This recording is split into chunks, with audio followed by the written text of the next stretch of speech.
Welcome to Confession Room, a place where truth has no mask and every story has blood beneath it. Tonight, we bring you a confession that isn't just about heartbreak, it's about betrayal, pain, and revenge. Our guest tonight has chosen to remain anonymous, but her voice carries a storm. Let's begin. Tell us, where does your story begin? My story begins the way every love story does, with hope. I met Daniel when I was 21. He was charming, the kind of man who could light up a room just by walking in. His smile, I swear it felt like the sun breaking through a storm. I was young, naive, hungry for someone to hold me like I mattered. And he gave me that. At least that's what I thought. The first time he touched my hand, I believed the world had finally given me something pure. I used to tell my friends, this is it. He's the one. I let him in. Into my life, my heart, my secrets.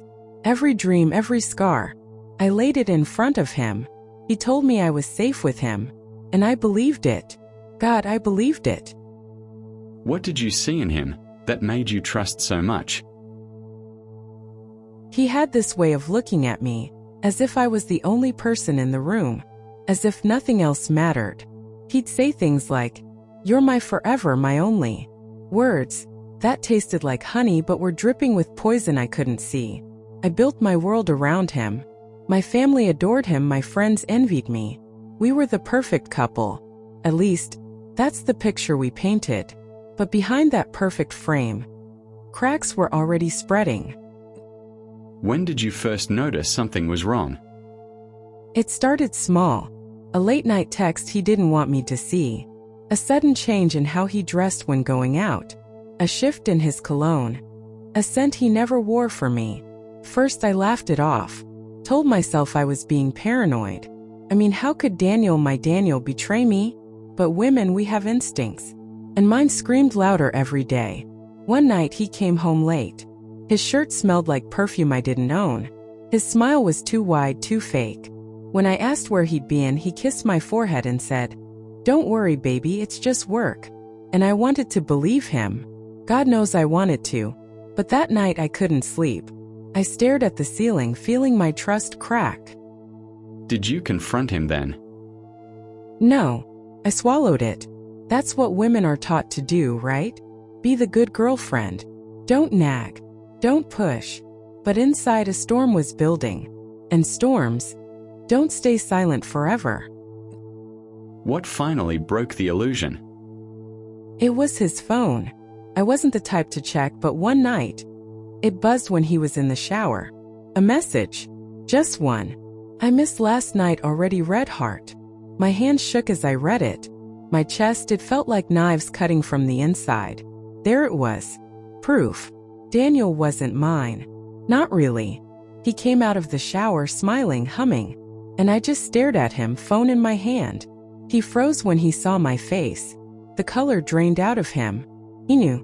I knew. I asked one question. "Who is she?" He stuttered. Tried to grab the phone. Tried to lie. But lies don't work when the truth is already bleeding. That night, the Daniel I loved died. And what rose in me wasn't sadness. It was rage. What did that rage do to you? I stopped being the woman who forgave. I stopped being the girl who begged to be loved. I watched him sleep beside me. His arm draped over me like I was still his. And in my mind I saw a knife. I imagined driving it through his chest. I didn't do it then. But the thought stayed. It burned. Every word he spoke after that felt like poison in my veins. Every kiss felt like fire on my skin. And one night I looked in the mirror and I said to myself, "No more." If he could destroy me without a second thought, why should I let him walk away clean? No. He had to feel what I felt. He had to bleed the way I bled. And that's when I decided to plan my revenge. What did you do? I studied him. Watched his habits, his secrets. He thought he was clever, but I was smarter. I found the other woman. I spoke to her. She thought she was the only one. He lied to her too. And together we became his undoing. I made her believe I wanted to forgive him. that I just needed closure. So she helped me. She gave me his passwords, his lies, his entire second life. Collected it all. Every message, every photo, every dirty little secret. I built a file so thick it could bury him. And then, I chose my moment. It was his birthday. Friends, family, everyone he loved was there. He expected a celebration. He expected me to smile, to stand by his side like the perfect girlfriend. But when the cake came out, so did the projector. And on that screen, I played his confessions, his videos, his texts, everything. The room fell silent. His mother gasped. His father cursed. His friends looked away. Daniel collapsed into a chair. His empire of lies crumbled in front of everyone who mattered. And me? I stood there, smiling, finally free. What happened after? He begged. Of course he did. He cried, told me he was sorry, said he'd change. But I didn't care anymore. That night I walked out, left him with nothing. No family's respect, no friend's loyalty, no woman's love, just emptiness. People think revenge is about hurting them, but it's not. It's about taking back what they stole from you. Your power, your voice, your soul. And that night, I took mine back. Do you regret it? No, not for a second. If anything, I wish I had done worse. Because men like Daniel don't deserve forgiveness. They deserve the weight of their own sins crushing them. This is my confession. And if he's listening, Daniel, remember this. You didn't break me.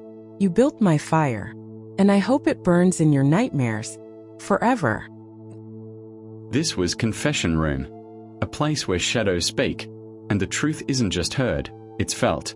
Tonight, we heard a woman's story of betrayal, rage, and revenge. Remember, every secret has teeth, and sometimes it bites back.